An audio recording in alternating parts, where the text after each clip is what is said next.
UFOs, monsters, mysteries. You're listening to Talking Weird. And now, from a cabin deep in the Northwoods, your hosts, Dr. Dean Bertram and Jen Durrell.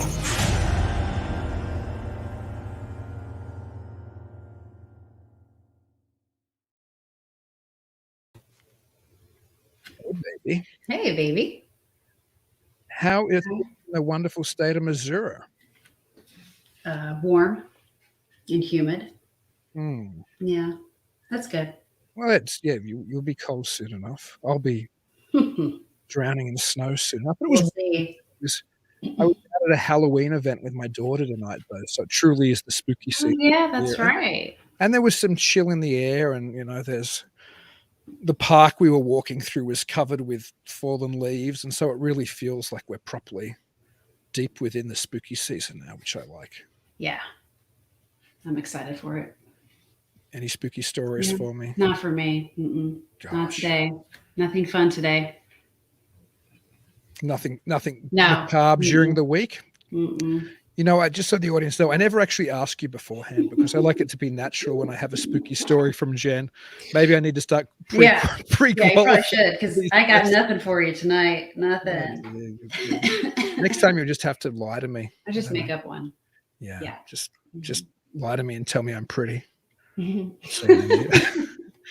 Anyway, all of that humorous side. I'm delighted with the guests you have tonight. In fact, you booked them, which I'm so grateful that you did.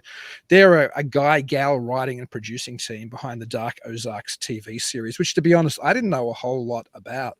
And when I started watching some of their material, geez, these are some switched on people. It was like listening to academics who really deeply, understood their stuff. Anyway, the guy's also a founder and editor-in-chief of State of the Ozarks online magazine. He's a writer, journalist, and graphic artist. He grew up in Illinois with a love for rural American history and folklore. In 2018, he published his first novel, Plague Child's Doctor, a story of Celtic mythology and horror set in 1920s mid-Missouri, which I have to ask him about because it just sounds fascinating. I need to read that book. He's also a freelance reporter for Springfield's KOLR 10 CBS affiliate. She is an attorney, author, and director of Paranormal Science Lab based in Southwest Missouri.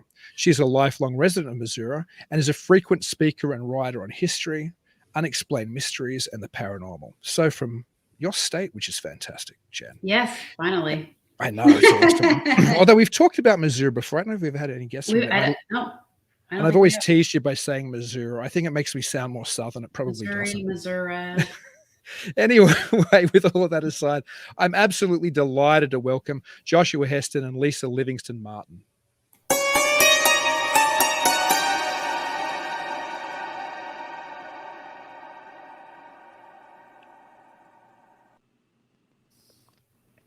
Hello. Hello, everybody. Hey, how are you guys? Doing good. Good. It's nice and warm here in Missouri. Yes, it is. It is.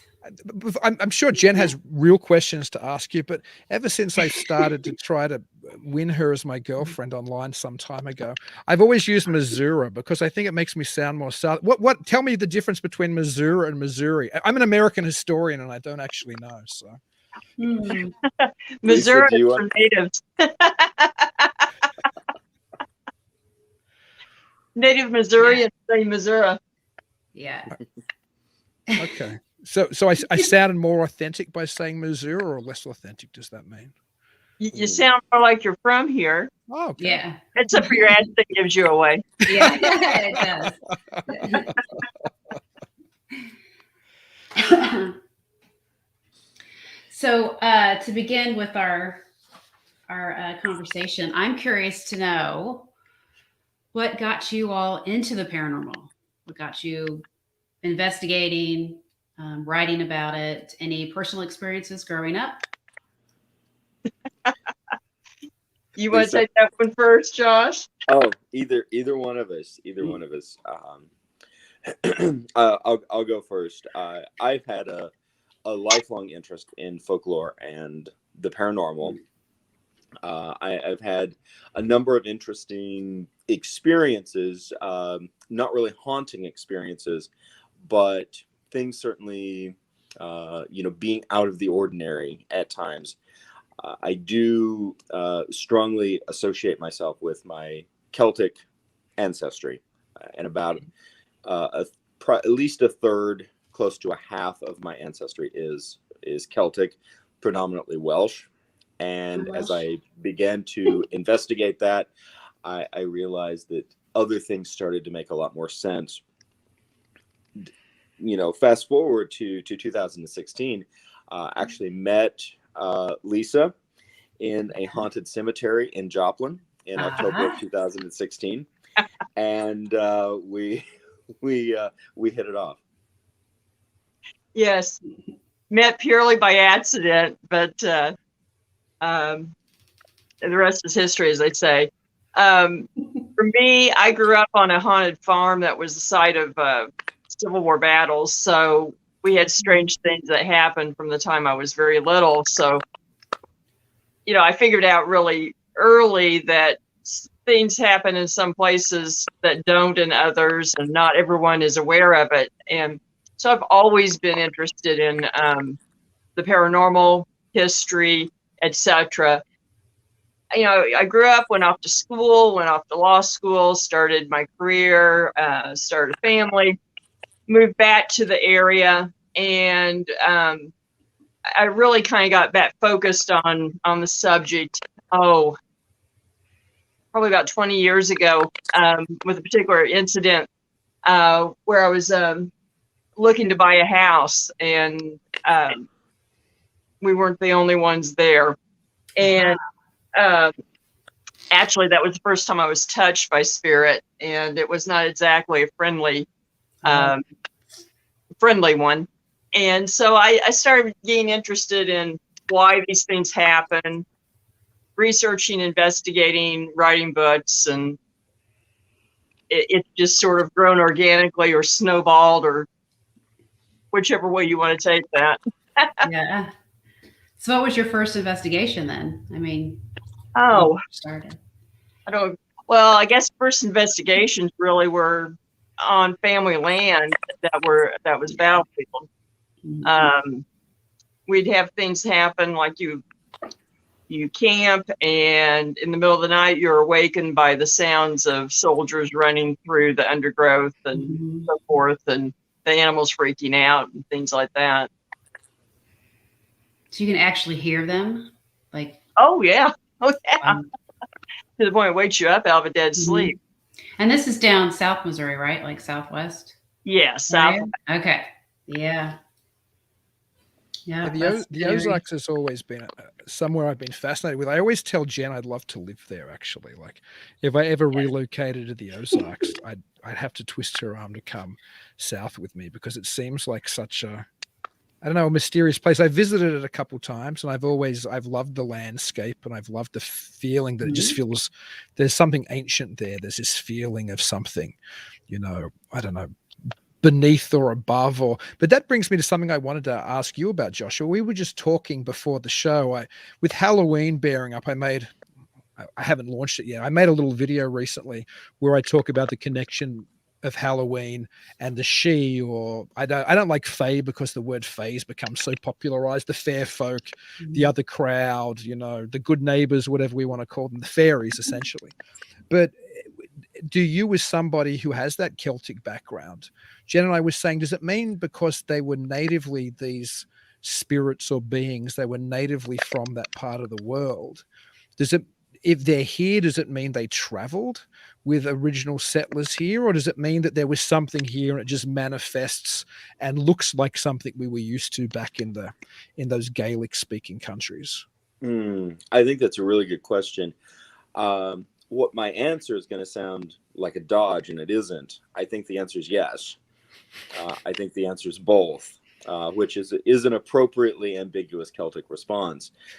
But what I think is particularly interesting in that there is so many bits and pieces of both, for example, Irish immigration and also German immigration coming to the New World, and then really in essence that the experiences did follow them in that. But we also know that that there's a great number of Native American traditions with the Osage, the Cherokee, who they themselves traveled into this and were forcibly moved into this region, the Quapaw, etc., that have very similar traditions in regards to the little people, or what we would call the Shia. So I think the answer literally could be both. That's oddly ambiguous, but I think it's something I have thought about a lot as well. And I would add that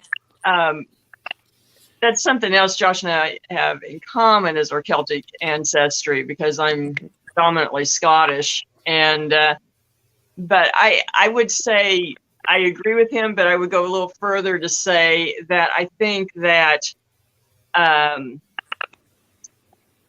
they are everywhere, but some peoples are more cognizant of that than others. And so many of the settlers that came into the area did have Irish and Scottish backgrounds that I think they just recognized what was here, just as the Native Americans did, which also played into a lot of the history, including dark history in the 1800s in the area, with the interplay between the settlers and the native tribes, because some of the tribes really had more of an affinity for the Celtic based settlers than others, and that played into antagonisms as well as alliances. Do you guys have an interpretation of what they are? I know originally back in the old countries, there was even their different ideas. They were maybe spirits of the dead, or they were fallen angels or non-fallen angels, the ones who didn't take a side, or they were an older anthropological tribe that pre-existed, us, or they were their own species which always coexisted. Do you have an interpretation that you prefer on what these creatures, beings are? I think the first thing is, well, again, I tend to default back to a certain level of ambiguity.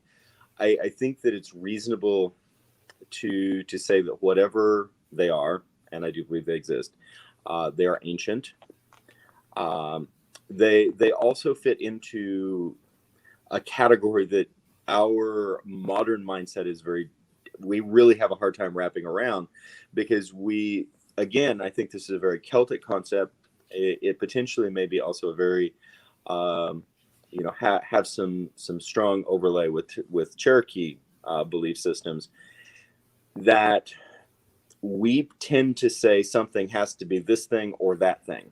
Yeah. And what is so interesting about the Fae is that it could be both, they could be neither, and they could be something else entirely. Something that Lisa has had not only research in but experience in is a tradition called the Iwa, and that is, and I'll let Lisa do a much better job than I can of discussing that. But my point being is that it is both of a spiritual being that is also corporeal, and our modern mindset really struggles with that. I would put the Fae in the same category: ancient, spirit, but also corporeal. So not a ghost, but certainly not human, and not in any of the neat, tidy boxes that we like to place things in since the 1950s, when we began watching science fiction. I tend to agree there, and to expound on the concept of the Iwa, particularly they're a type of entity recognized by the Quapaw Indian tribe in the area, and I've actually had the occasion to investigate with elders on tribal land, which doesn't happen very often, and elders describe them as, well, we might in the Western sense call them demons or tricksters, but They view them as spirits who are mischievous, that can mislead people, but that they do have a physical form, so that they are not living, so they're spiritual, but they have a physical form, so you can walk into them as you would into a living person. So, Gotcha. I could unpack what both of you said and keep asking questions just on this topic for the next 4 hours. But since we don't have, I mean, this all fascinates me. I think that instead of going in one of the more John Keely and tricksterish directions and demonic directions I tend to always go on this show, I'll ask the other question, which is something that you both mentioned about this midway point between corporeal or non-corporeal or spirit or physical. Do you think that bleeds into other things that maybe Native Americans believed in or knew existed and that we're interested in now? For example, Sasquatch would be something else that would come to mind. potentially Sasquatch, but certainly Wendigos and in other entities. And there is more of an acceptance with most native tribes that both can coexist. That we have sort of in the European sense, we've kind of lost that over time. We've shied away from saying it's okay to say it's both. Yeah. Mm-hmm. I think C.S. Lewis wrote that wonderful book, The Discarded Image, where there's that kind of this idea that those old medieval ways of looking at reality and the deeper spirituality has been lost. And I think those older things, which we perhaps associate more with native type people, the idea that we can be both spirit and physical, is something that some researchers in the paranormal have looked at, but most tend to ignore. John Mack, for example, the late great Harvard psychiatrist who did a lot of alien abduction work, certainly looked at that phenomenon, the abduction phenomenon, and saw parallels with older spiritual traditions which weren't so carved down that mind body or spirit body kind of demarcation. So do you bring this kind of thinking to your research in things other than what we were talking about then, those more, the She or the Native American traditions, like, for example, spirits or demons or other things that you're interested in?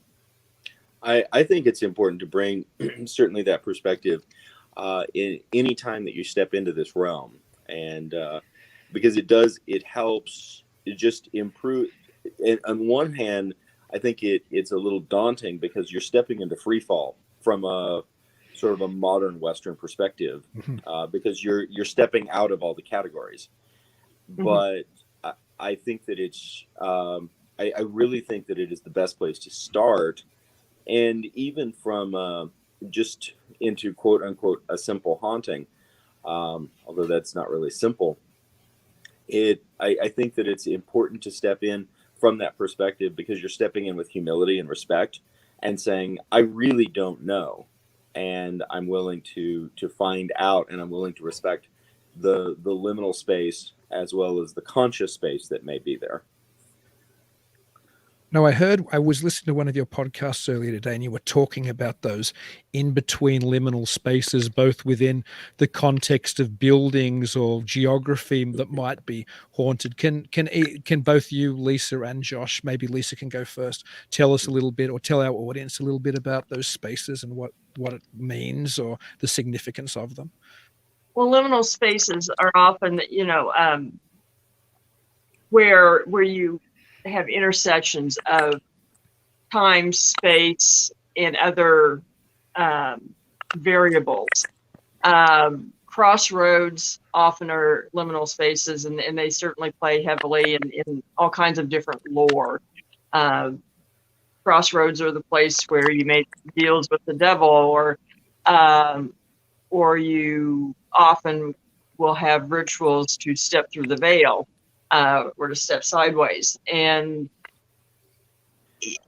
it works on the spiritual level. It also works on the physical level, because the other aspects that we cover in Dark Ozarks are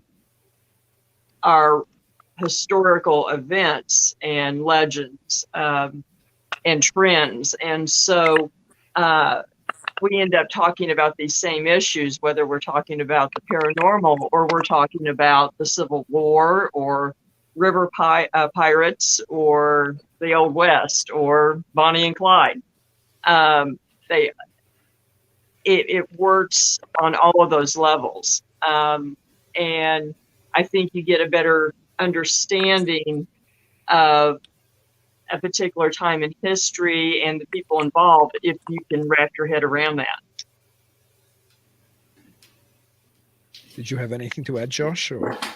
I definitely agree. I do think that the concept of liminality, of threshold spaces, of spaces in which things are in transition, is one that, again, our modern mindset, we really need to deprogram ourselves a little bit to become more aware.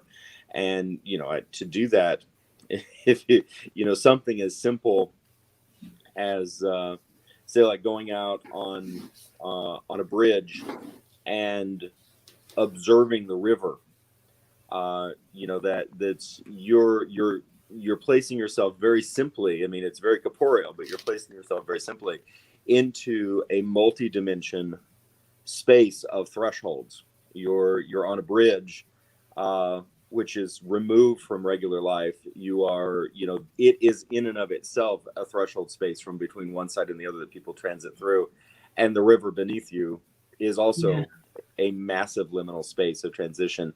To me, sometimes they're very large moments, sometimes they're very small. I do think it's the reason that both Native American tradition, and Celtic tradition held water in such high regard. Water being a very incredibly sacred space to transition, and more specifically, springs.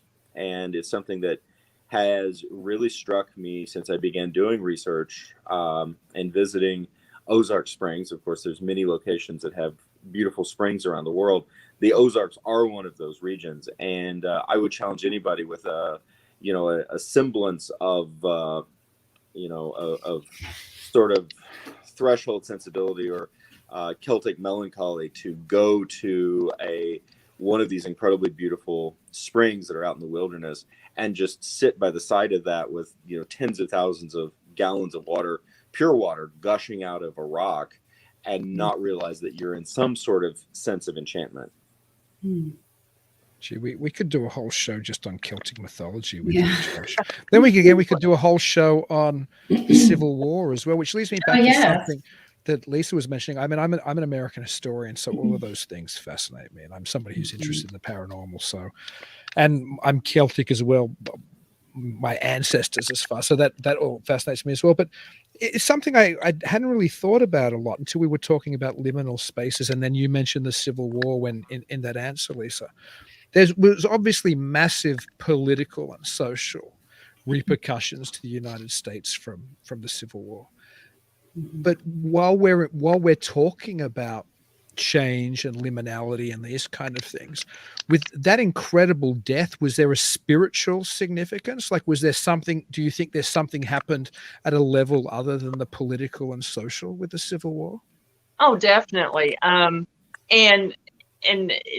When you talk about the Ozarks and the Civil War, liminal spaces are a natural connection there, because it literally was called the Southwest, and not just of Missouri or the Midwest or anything. It was the Southwest of the country for a very long time. And so it was the jumping off place to go west, to go to Mexico. And so on a very physical level, it was a liminal place, as well as we were the edge of the frontier.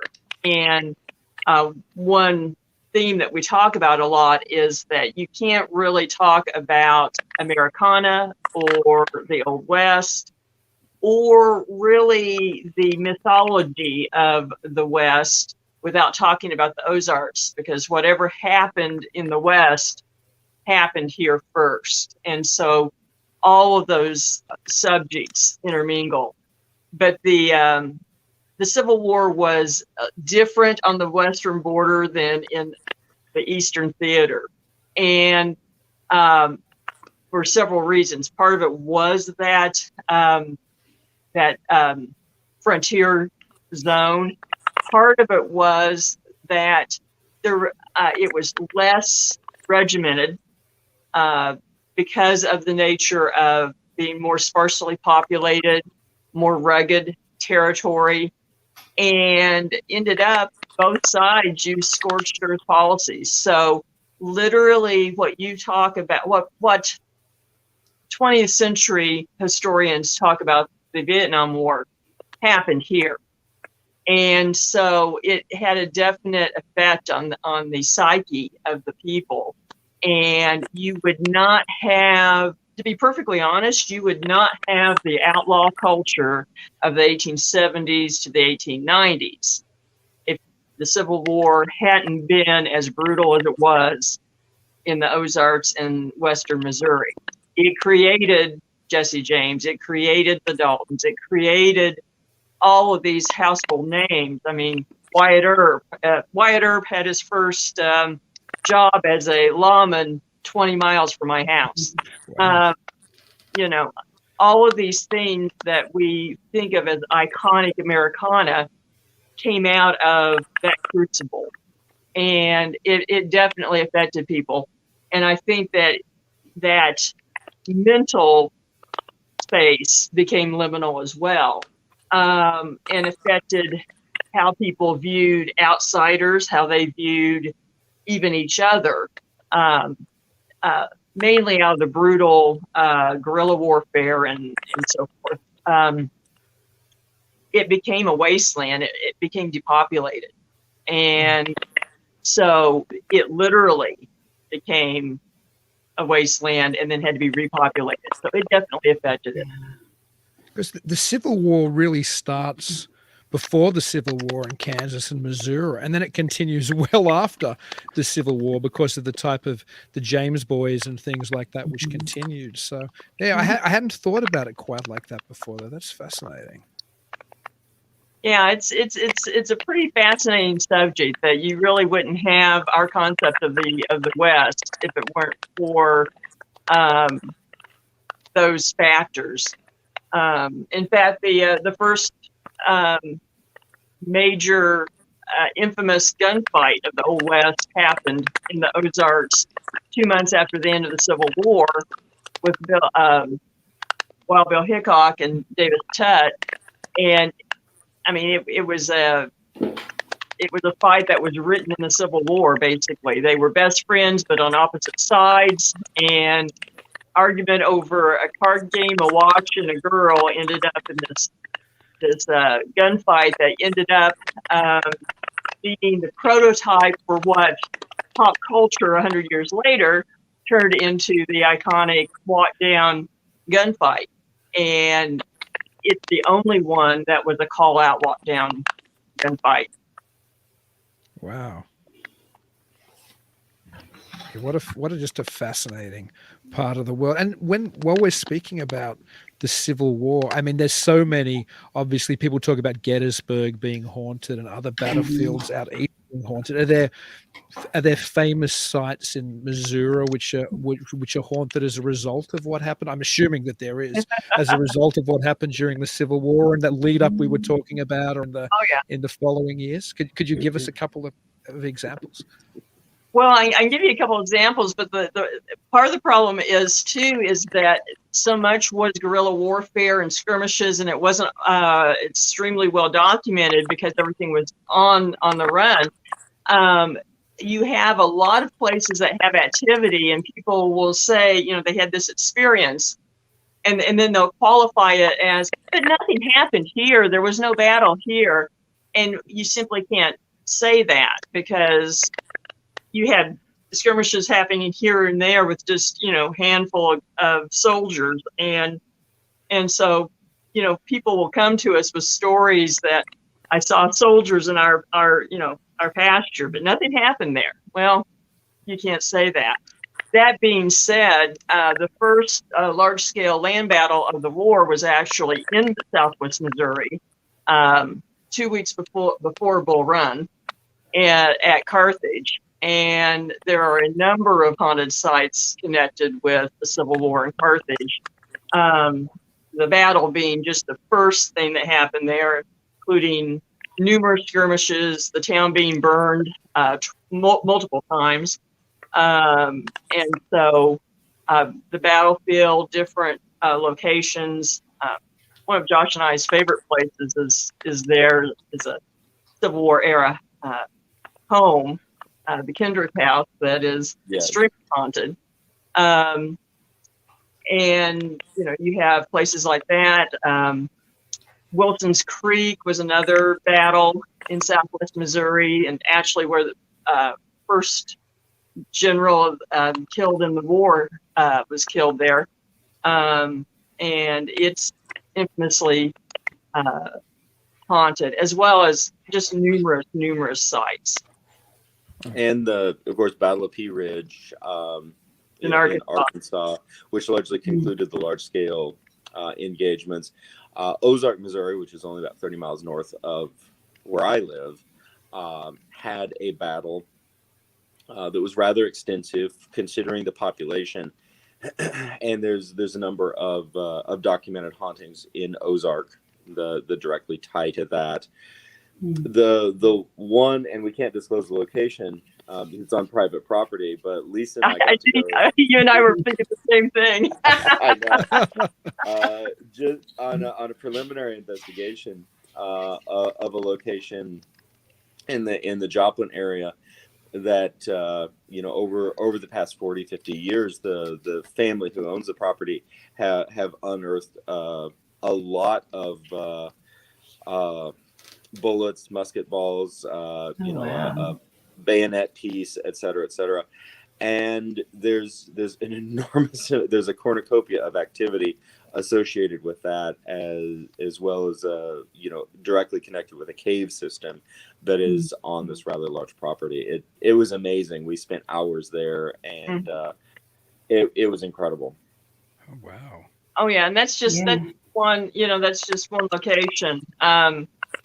The first black soldiers for the Union actually fought in western Missouri and Kansas, not the 54th Massachusetts. Sorry, Glory. Actually, the eye for an eye policies that Jefferson Davis and then Abraham Lincoln in response issued, that when Davis said that they would not honor black soldiers as prisoners of war, and Lincoln countered that, well, if you don't honor our soldiers, then we won't necessarily honor yours, and so set up the situation of executing prisoners instead of holding them as prisoners of war. That those policies played out for the first time 10 miles from my house in a massacre. They ended up in a burning of a town and everything in a 5-mile radius. So you have all kinds of things that happened here that contribute to a lot of hauntings. Wow. Now, I'm not as familiar with the Civil War as I should be. I certainly have a keen interest in it. But were people like Quantrell and Bloody Bill Anderson down near you guys, or was that further north, or who were guerrilla leaders all the time? I mean, the Confederate Rangers, which Quantrell would have called himself, and as well as Bloody Bill, their strongholds were on the western Missouri border, and definitely, in fact, we've been at locations where Quantrell massacred settlers. So, I mean, it's very common for all of those names that you hear about. They were here in lots of locations and camped. Are there any hauntings surrounding I think, now correct me if I'm wrong, I think Quantrell's remains are in multiple places. Is that right? Are they I think they're buried in multiple places. I don't know if there's any hauntings associated with that, or I don't know if actually with him being seen or the spirit, because he died down in Kentucky. Was it Kentucky or Tennessee? They were trying to ultimately escape, and that's where they were ran down. I think it was in Kentucky. But I think he's buried down there. But I mean, there's certainly a lot of hauntings with a lot of those guys. And of course, Jesse James, of course, is said to haunt everything from California to the East Coast. That's interesting that you make that point, Reed James, because certainly there are those figures that, you know, their birthplace and their death place and all the significant places in between have this idea of that they haunt it, which brings me, I guess, to an entirely different question. Do you think some of these hauntings could be manifested by us? Like there's an expectation that the spirit's going to be there, so it's there? I think that's a very real possibility. I think that's a possibility. When you have that expectation, you can create a thought form. I didn't mean to interrupt, Josh. No, you're good. I was just thinking something that Lisa and I've talked a lot about, and it's important to understand when you go into an area that has a lot of activity, so much of what we think of as paranormal activity is energy, and what we are bringing into the space when we go in is our own energy. And so it's not a pure undiluted test environment, because we are bringing ourselves into it. We can bring a lot in, and in some cases, I think even we can, for example, if we really bring an antagonistic energy or a very unsettled energy into a space, that space or that energy may push back, and it might manifest in a way that we would perceive as what we anticipated. Yeah, that fascinates me, the idea of us engaging somehow at a level we don't even understand with paranormal phenomenon.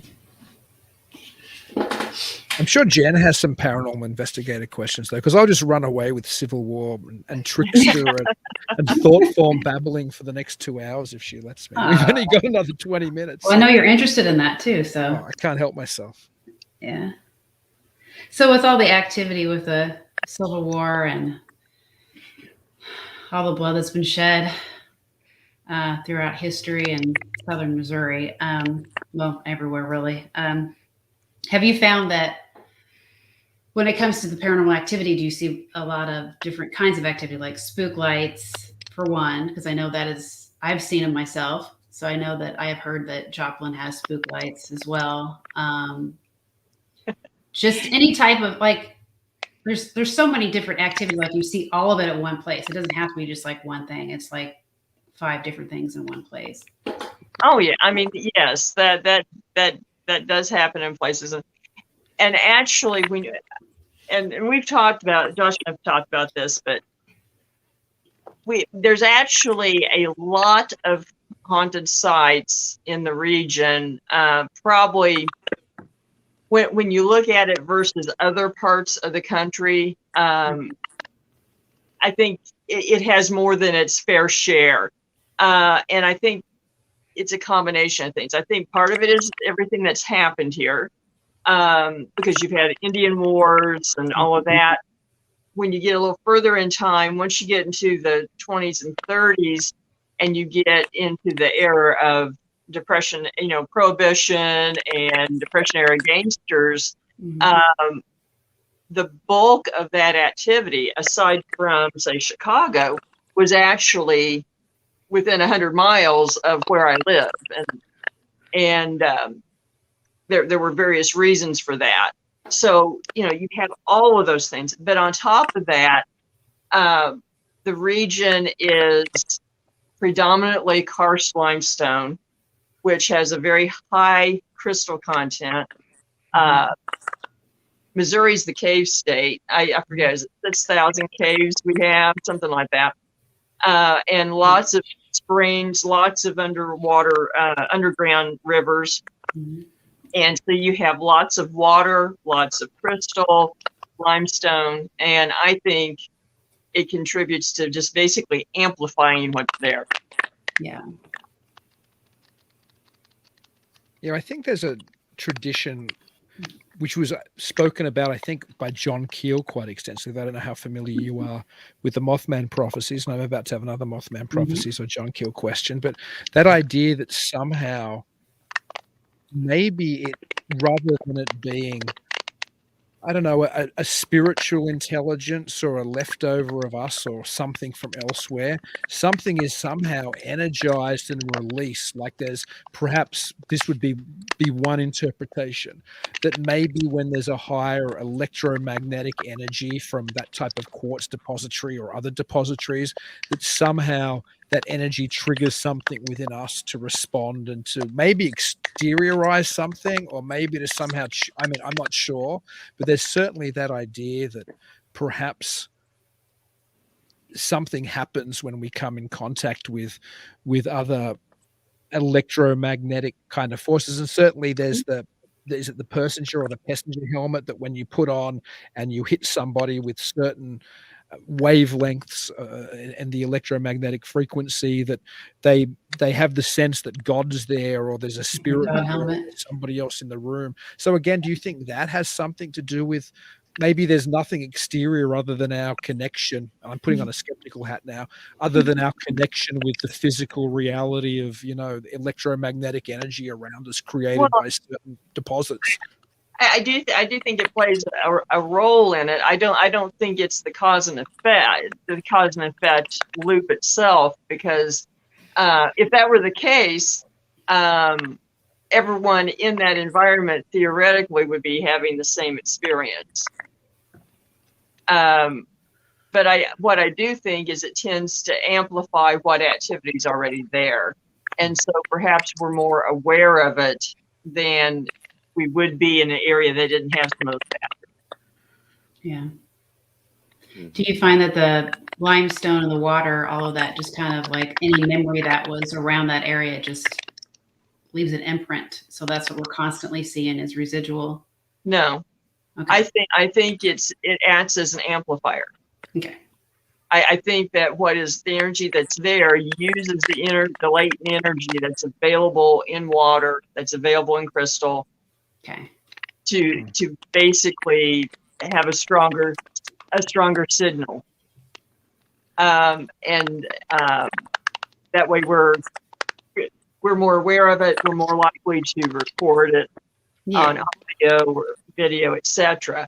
As a result, yes, there is residual activity, but I don't think that it's just a matter that it's stone tape theory. No. Okay.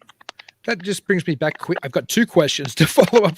See, we could dissect this forever. I've got two questions to follow up from that. One is, when we're talking about residual energy, and we were talking about the Civil War and that incredible amount of loss of American life, are there hauntings or are there manifestations where you go, okay, that might just be that something was buried into, you know, where we are from that, but over here it might be different. Here it might genuinely be some consciousness that has gone on, but here is just like a record playing on loop in the. Oh yeah, I think so.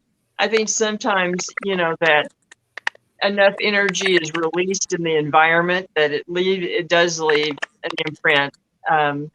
Unfortunately, to use an overused term in the field, but that just that energy is there, and then you encounter the interactive, more intelligent situations as well.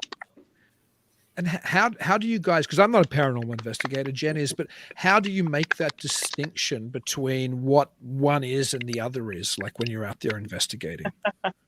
Well, I think being able to be in a location repeatedly over time is the best thing that helps you differentiate. Because if you're in a location repeatedly, and we're fortunate that we're in locations in some cases, for years.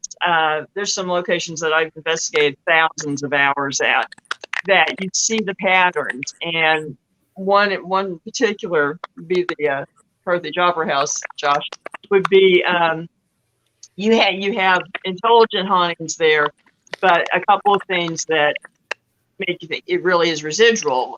One thing in particular is that staircase every day is heard the sounds of someone falling down that staircase. And it's the same time of day every day. And when there's a time change, it actually moves an hour. So it's always the same time by the sun. And so that, I think, it's residual. Huh. It just gets replayed. It's not it's not intelligent. But I wouldn't necessarily have come to that conclusion if I had just experienced it one time. Yeah. Yeah. Yeah, that makes sense. Let me throw my second of those two questions to Josh. Mm-hmm. When sometimes a person seems more receptive, which I think Lisa kind of mentioned, like not everybody necessarily in this high energy level might be experiencing something, but somebody might be. Do you think sometimes it may be a person rather than a place is haunted? Or do you think maybe, and sometimes one person might almost work like an umbrella around those people who are near them. So when you're near somebody, maybe you'll have experiences. Anyway, that's kind of a 2-point question, but one, can a person be haunted? And two, if they are, can then their experiences when people are in their field reach out and affect other people? Either potentially, I think a person could be haunted, or what we might be perceiving is that there could be something about that person that almost acts like a lightning rod in terms of the activity around. And if that's the case, then it certainly goes, stands to reason that individuals around them could experience things when they're within certain locations. I do think that the quote unquote rules of the paranormal are not rules that we fully understand. And so I think that it's very fair to say that certainly people, places, and things, all three of our favorite nouns, can all have an association with the paranormal. I had a very, and again, there's, in terms of like, as we were talking about echoes, one of my favorite places, which is very haunted, is Eureka Springs, Arkansas. And one of the very common points of activity is in the Crescent Hotel. For a period of time, it was used as a sort of it's a long story that we won't get into, but essentially a bogus cancer hotel or cancer hospital in the late 1930s, early 1940s. And there's a recurring, which to me sounds certainly like an echo of guests hearing the sound of a gurney's wheels being wheeled down the third floor hallway. Again, highly recurring. To me, that I would associate that with a great at the time back in the 30s, and a release of energy, of emotional energy associated with pain, and possibly creating that ripple. At the same time, I here in my hometown of Hollister, we were just completing. I just was telling the story this afternoon.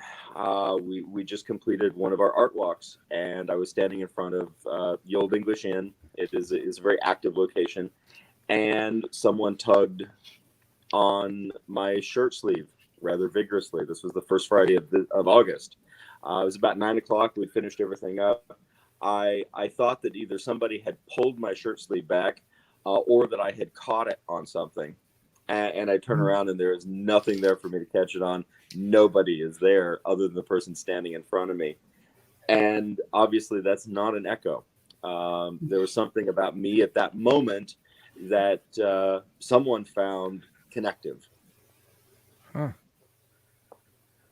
Where do you think the field's going now, or where do you think it should go in the future? Because I'm always very conscious, as somebody who's a little bit on the outside of this and all the things I'm interested in, UFO research and Bigfoot research, that we tend to stay in this area where we're not really punching forward. Is there a way you see forward, or is there a way you see the field going which is healthy? Is there a way you see the field going which is unhealthy? I mean, paranormal investigation. Lisa? You're throwing me I in. have my opinion. I think Josh knows probably what I'm going to say anyway. I think there are a couple of things that come to mind for me. I think, one, we are at a point that over the last 20 years, there's been this surge of awareness of the paranormal, a lot of it through the reality shows. And that part is good because people are feeling less stigmatized or self-conscious about discussing experiences where before they might have kept it to themselves. And so that makes it harder to compare data, compare experiences, and find locations. On the other hand, the shows have sort of engendered, I think, a dangerous loop of illogic in that because that by nature they are visual, by nature they are trying to entertain. They rely very heavily, for the most part, on visual gags, and it's the shiny bauble effect that I call it. You know, all the bells, whistles, and shiny buttons because it looks on TV, and you get a lot of people that we talk to, and we do a lot of public events too, hosting investigations for people. Conferences and different education programs. And 90% of the people are there. Their idea of what evidence is or proof is based on what they see on TV. And so they believe if I get this piece of equipment, I either get evidence or I don't, but that's how you get evidence. And let's face it, most of the equipment out there that is used and is used on the TV shows has absolutely nothing to do with proving the paranormal. And a good number of the pieces of equipment used on TV have major flaws in their methodology. You know, you could do a whole show on that in itself. So I think, one, we kind of have to get back old school and start actually using experimentation, using logic and repeatable experiments, and not rely on algorithms in a piece of equipment that you don't know how it's built and everything. And I'll give a little disclaimer. Here's a good example. And I'm looking at Bill Chappelle here in Coast Adventure. Talk about the ovulus.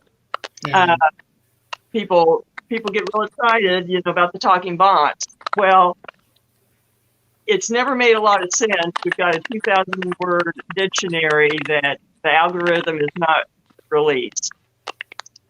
And the words that you do get seem, if you're limited to 2,000 words, I mean, it's not hard to program a piece of equipment with the entire dictionary. Some of the words that are in there, such as worm, apple, things like that, come up very often. I had an electrical engineer get really interested in this, and he figured out what it is.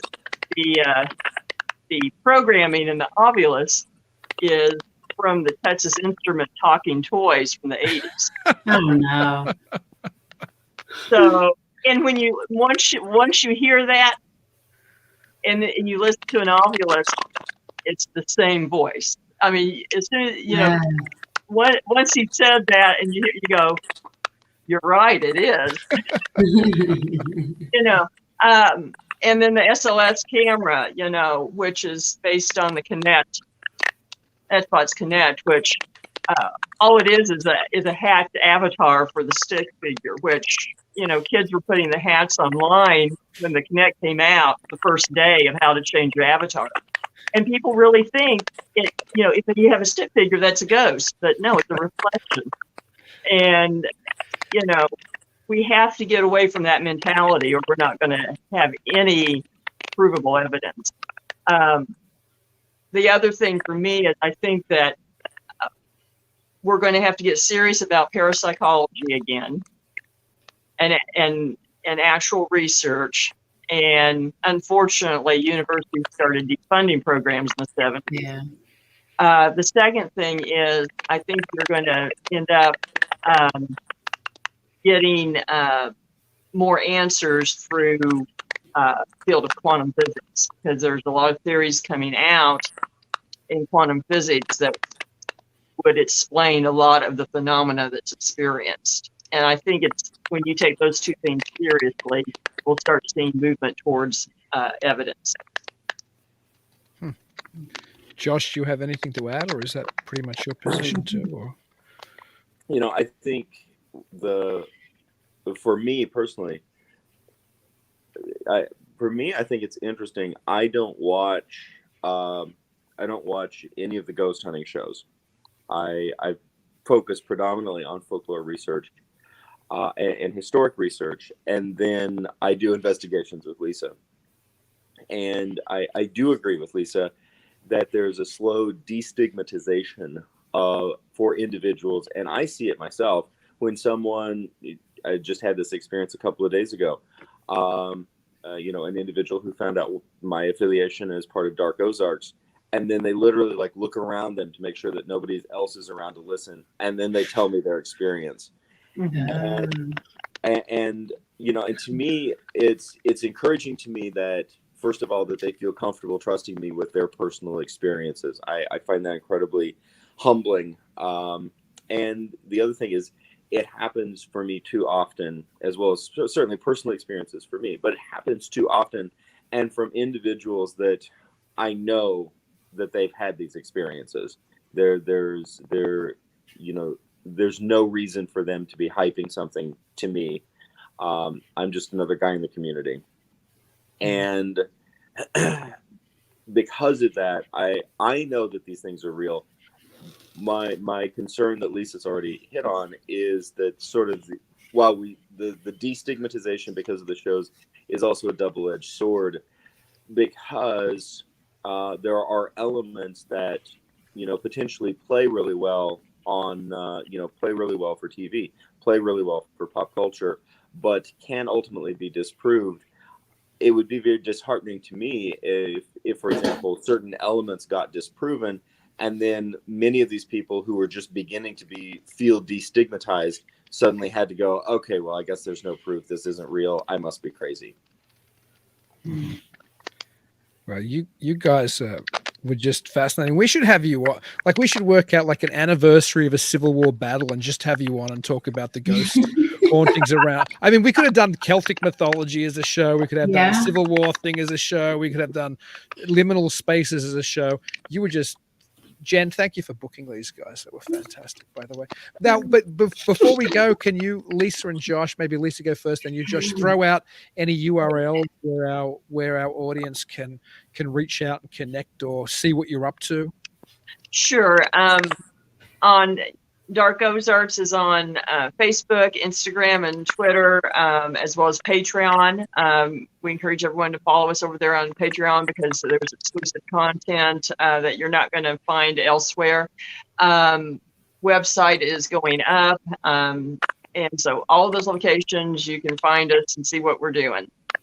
And of course, I'm on stateoftheozarks.net all the time with everything that we're doing. And can they get your book there as well? Or how do they find your book? Find my book by searching Joshua Heston or Plague Child's Doctor on Amazon. Excellent. Well, I hope you guys have a very happy Halloween. And until hopefully we have you back sometime in the near future, please, and I'm sure you will, keep it weird. Be happy to. Yeah. Absolutely. Thank you. Thank you.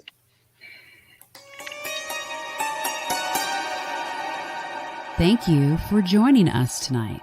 If you're interested in checking out more episodes, you can find us at talkingweird.com. If you haven't already, please like the show on Facebook, Twitter, and Instagram at Talking Weird Podcast. Make sure you never miss an episode by subscribing to Talking Weird. We're available on most podcast platforms and YouTube. And if you do enjoy the show, please leave us a review. Dean and I would really appreciate it.